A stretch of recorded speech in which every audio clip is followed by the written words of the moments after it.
And the council could have voted on their own on what to decide, but instead they allowed the people to decide, and that's exactly what they're going to be doing today. The polls open at 7 this morning, go until 7 at night at various locations in the Oxford area. Mayor Alton Kraft says this decision has never been voted on. He says he's heard from both sides. Kraft says, though, those that are for this, they don't have really a hardline answer. But the ones against this passing have various reasons like religious beliefs or crime rates. Voters I spoke to say they don't think it matters whether it's passed or not. Well, the people that's going to drink. The ones that's not are not. So, you know, whether you vote for it or whether you vote against it, people's going to do what they're going to do. I think it'll be a great decision actually for our community because people are going to do it anyway, so it might as well benefit our county as a whole. The Mayor Kraft says he's hearing that this decision is about 50-50, but tonight they'll know for sure where the majority stands. Now, coming up in the next half hour, hear from Mayor Alton Kraft on whether he thinks this will actually impact the city based on whatever it decides tonight. So, Art, I'll have that for you coming up at 6:30. All right, Hillary, thanks a lot. Happening today, hope and the search for 26-year-old Kelly Starling continue. Dive crews from Florida State University will be back here on Smith Lake. Starling hasn't been seen since a boating accident on July 4th. Haleyville Rescue Squad, the Dale County Sheriff's Office, Winston County EMA, and the Houston County Rescue Unit continued the effort to find her yesterday. One of the challenges search crews are facing is the depth of that water, which in some areas on Smith Lake, more than 200 feet deep. The Houston County Rescue Unit brought in advanced divers that have the ability to go all the way down to the bottom of the lake. And develop it now. Taking a live look this morning at our nation's capital. That is where last night a big deal was reached to avert a big crisis. Congressional leaders from both parties and the White House reaching a sweeping budget deal that would also lift the debt ceiling past next year's election. President Trump announcing a bipartisan 2-year budget deal in a tweet Monday evening, calling it a real compromise. The deal would raise spending limits by $320 billion and avoid a looming fiscal crisis by suspending the debt ceiling for the 2 years until after the 2020 elections. But the deal still needs the approval of the full Congress and fiscal conservatives not happy with billions in added spending. I have some concerns. I believe that we have to be focused on fiscal responsibility. It's one thing for Republicans to talk about it, but we've got to live up with $22 trillion in debt and the deficits that have been out of control. Well, some Democrats say they are worried the proposal doesn't do enough to stop the Trump administration from redirecting those funds to the president's proposed border wall. Well, happening today, a group of teenagers will take meals to the homeless in Lynn Park. They've done this for several weeks now. CBS 42 News reporter Conan Gasquet caught up with some of those teens and joins us live from Lynn Park this morning. So, Conan, this event has been very well received, and I can understand why. Yeah, it really has. As you can imagine, the people who have benefited from these events are very, very thankful for these young men and women who are out here helping them, offering food here in Lynn Park each week. But there's also been lots of support from the community and recognition from the community as well. The organization that is responsible for this is BML, Brothers Motivation and Leading. It's just several teens from the same family, so a small group doing big things. They gather donations, use them to cook meals for the homeless each week. I asked them how people here in Lynn Park responded when they got these free meals. Some, when we fed them, they cried. Some either had speeches to give us. I mean, it was a lot of tears of joy. And they say the purpose is just to find a way to help their community. It's making a big difference so far. They fed about 80 people at one of these events. But this is really just a starting point for this organization. They've got big plans going forward, and I'll tell you some of what they hope to accomplish down the road coming up in the next half hour. Live in Lynn Park, Conan Gasquet, CBS 42 News. Local coverage you can count on. All right, Conan, good story there. There are more places to drop off unwanted medication in Tuscaloosa County. West Alabama Narcotics Task Force installed boxes like these at several locations there for any outdated, unused, or unwanted prescription or over-the-counter medications. You can find those drop boxes at the Tuscaloosa Police Department's headquarters, as well as TPD's West and East precincts. They're also at the Tuscaloosa County Sheriff's Office and the Northport Police Department as well. Happening tomorrow, it is boots versus badges in the city of Hoover. It's a friendly competition between the Hoover Police Department and the Hoover Fire Department to see who can recruit the most blood donors. These battles will be going on all over the country. And the Hoover PD wants to be among the top vote getters. Last year, the Hoover Police Department finished number 10 in the country. That drive is from 7 in the morning to 7 in the evening at the Hoover Public Safety Center over there on Valleydale Road. It is 6:08 right now. One place in Central Alabama watching the skies for heavy rain coming up. Our neighbors in Calhoun County are having to deal with flash flooding. Plus, he was a part of all of our childhoods. We're getting our first look at the new movie based on the life of Mr. Rogers. Nate? A tearjerker, I'm sure. We're tracking showers in East Alabama mainly. We'll watch as a cold front moves through, so a day with some showers, and then tomorrow a completely different feel around here. Your forecast is coming up, Michelle. And I have a heads up for Birmingham and Homewood drivers. Some road work on I-65 could affect traffic today and over the next few days. Details on where and why coming up after the break.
You're watching CBS 42, local coverage you can count on. This is the CBS 42 Morning News with Art Franklin.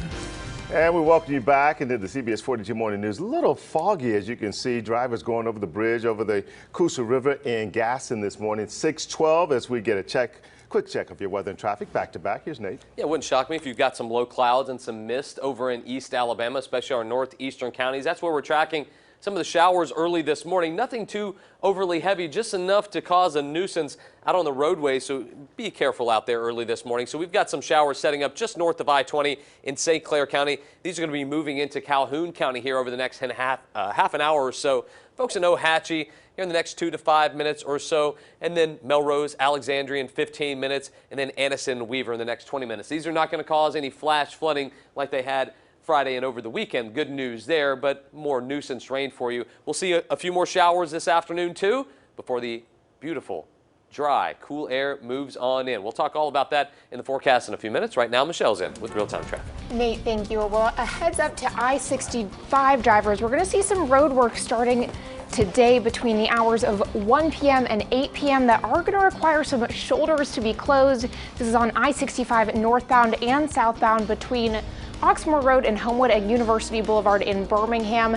And then between the hours of 8 p.m. and 5 a.m. we are going to see the left lanes closed. AlDOT's doing some road work, and for the rest of the week, expect to see the shoulders closed as well. So potential slowdowns during those hours, but be aware that is scheduled and planned. But sticking with I-65, as far as your southbound travel times go, looking good across the board here. Coleman to 5920, less than 40 minutes, and Fultondale into downtown, just a 5-minute ride. Art?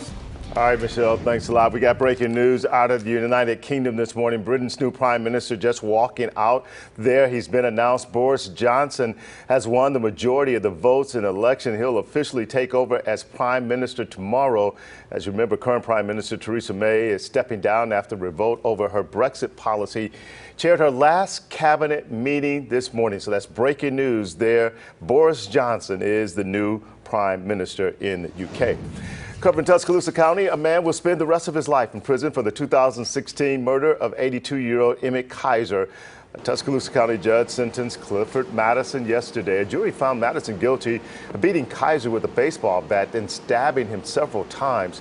Kaiser's body was found nearly a year later by loggers. His great niece says this brings closure for the family. It's been depressing and aggravating, and we've been mad, we've been sad. You know, there's been happy times, but it's a different happy. It's not a happy like you would think, but it's a happy that justice is served. Well, Madison was staying at Emmett Kaiser's home. Kaiser's family says they're thankful for everyone who supported them throughout this whole ordeal. Covering Calhoun County now, that's where there are some concerns about flash flooding from over the weekend. Firefighters had to help people stranded in their homes and vehicles that were swept off the roads. Anderson Assistant Fire Chief Eric Arnold says the areas of the city with the worst flooding were homes in low-lying areas and neighborhoods with poor drainage. Arnold says the best thing you can do is just stay informed. Well, awareness, situational awareness is the biggest thing. I mean, you've got to know if there's a big storm system coming and you're in its way to be prepared to either leave, go to a friend's house.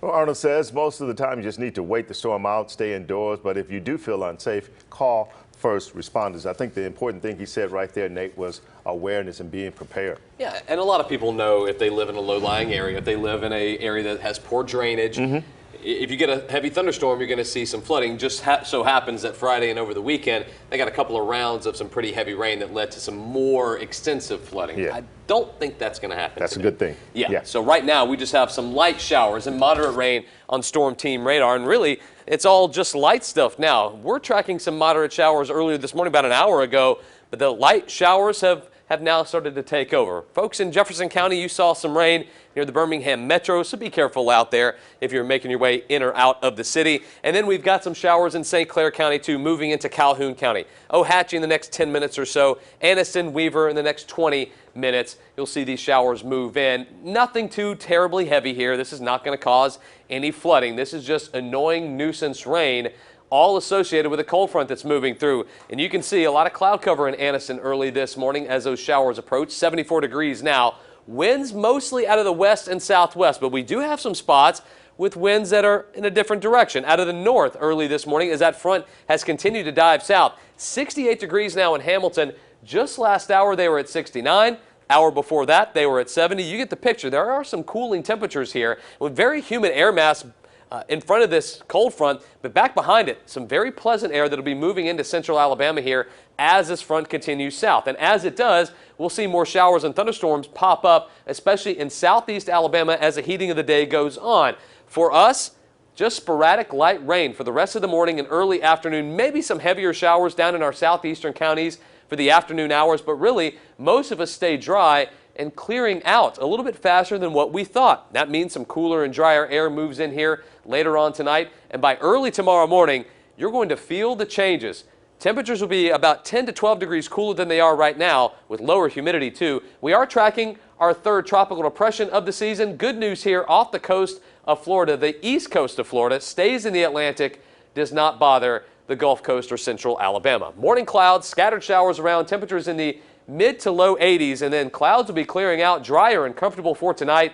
Low and mid 60s, really nice stuff, and some spots might get into the upper 50s early Wednesday morning. Sunny and dry Wednesday, Thursday, and Friday. Not typical summer weather at all, and I'll take it. That's your forecast. Now Michelle's in with real-time traffic. Nate, thank you. Well, taking a live look right now at Interstate 59 southbound right near Red Oak Road. We're seeing a good flow of traffic this morning on both sides of the roadway. So I-59 really looking good all the way in from Etowah County this morning to that 59-20 junction. And I-20 also looking good for our friends headed in from East Alabama. Your average inbound speed as you drive through Pell City, just about 75 miles per hour. So definitely enjoy driving with no restrictions, but of course watch those speeds. So here are those drive times. Pell City into Birmingham sitting at a half hour and 4:59 into downtown, currently less than 10 minutes. Your Shelby County and Highway 280 drive times coming up in this next half hour. Art? Michelle, thanks. A lot happening now. Teachers from across the country are in Birmingham this week. They're retracing and studying the footsteps of the civil rights movement. It's part of a 3-week teacher institute called Stony, the Road We Trod. The teachers are spending this week touring several historic sites, including 16th Street Baptist Church and a historic Bethel Baptist Church. We talked to one teacher from California who says she's excited to take what she's learned back to her students. Able to talk with the foot soldiers is what makes the history real for me. I think it's going to make the history even more real for my students. They're not just names, they're not just in a picture that we've seen, but real people with their backgrounds and their stories. So to be able to have that opportunity has been very exciting. Sure, it's exciting for a lot of them. 30 teachers taking part in that tour in Birmingham through Friday. It's a beautiful day in this neighborhood, a beautiful day for a neighbor. Would you be mine? Could you be mine? Yeah, questions many of us grew up to. It's a beautiful day in the neighborhood indeed, with Sony Pictures dropping the first trailer for the upcoming film about the late Fred Rogers. The movie, aptly named A Beautiful Day in the Neighborhood, starring Tom Hanks. Mr. Rogers' Neighborhood aired on PBS for 31 seasons before coming to an end in 2001. A Beautiful Day in the Neighborhood hits theaters in November. And Tom Hanks, come on, guys, you know it's going to be absolutely amazing. And the three of us are all smiling here. I think what a show that just brings joy. And this is especially nostalgic for me because every day after kindergarten, would come home and my mom and I would watch an episode of Mr. Rogers. It's still worth Love watching. it. Yes. I watched the trailer yesterday. Choked up. Did you Got really? emotional. Oh, yeah. Yeah. Oh, yeah. Ask my mom what I watched when I was a kid. Yes. It was Mr. Rogers. And he was ahead of his time. Yeah. Social issues, all of that. The man was, you'll never hear anybody say anything bad about 31 Fred years. Rogers. Yeah. And those shows really, the you know, best guy. sparked imagination. Just great. All of that. 31 seasons, 6:21 right now, guys. Robert Mueller on the hot seat tomorrow. The instructions lawmakers are giving the DOJ leader ahead of the big day.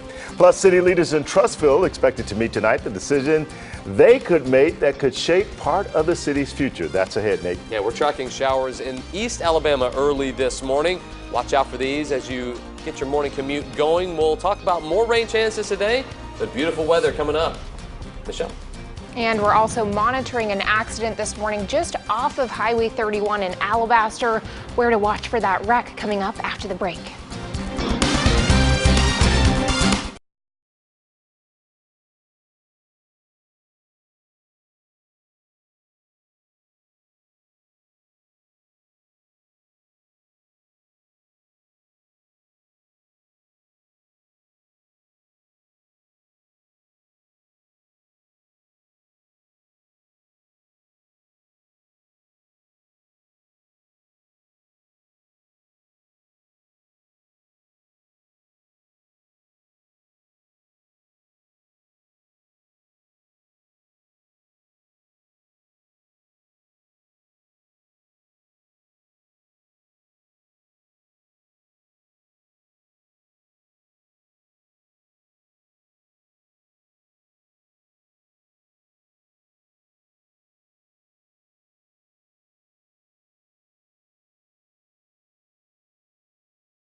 You're watching CBS 42, local coverage you can count on. This is the CBS 42 Morning News with Art Franklin.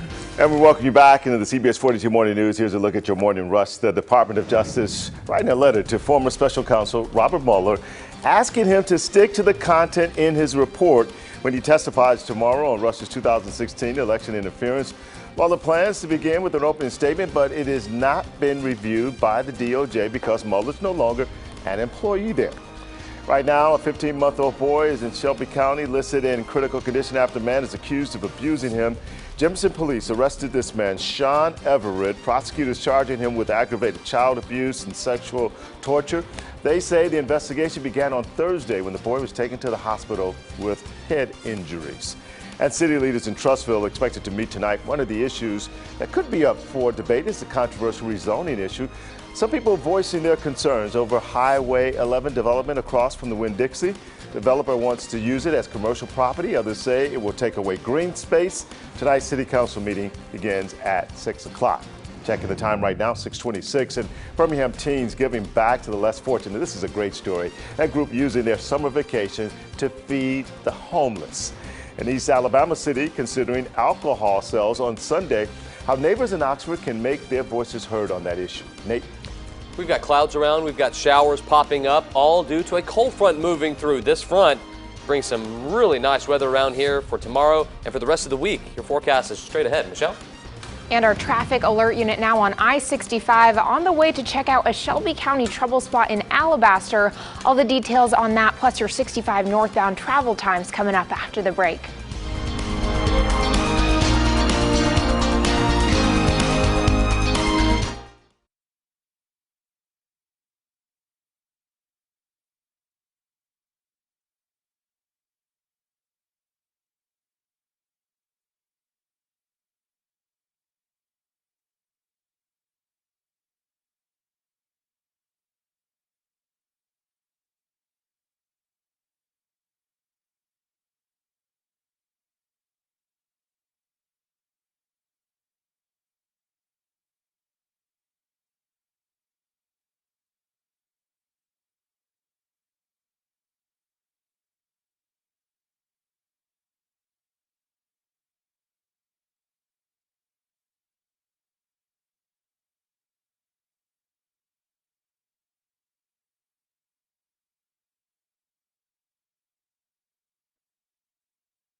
live with local coverage you can count on. This is the CBS 42 Morning News with Art Franklin. It is 6:29 on this Tuesday morning, July 23rd, the last half hour of the CBS 42 Morning News. I'm Art Franklin. Glad to have you along with us. Let's go straight to Storm Team meteorologist Nate Harrington first on 42 weather and traffic back to back. Nate? Hey, thanks a lot, Art. Good morning, everybody. We've been tracking just a few very light showers around central Alabama this morning.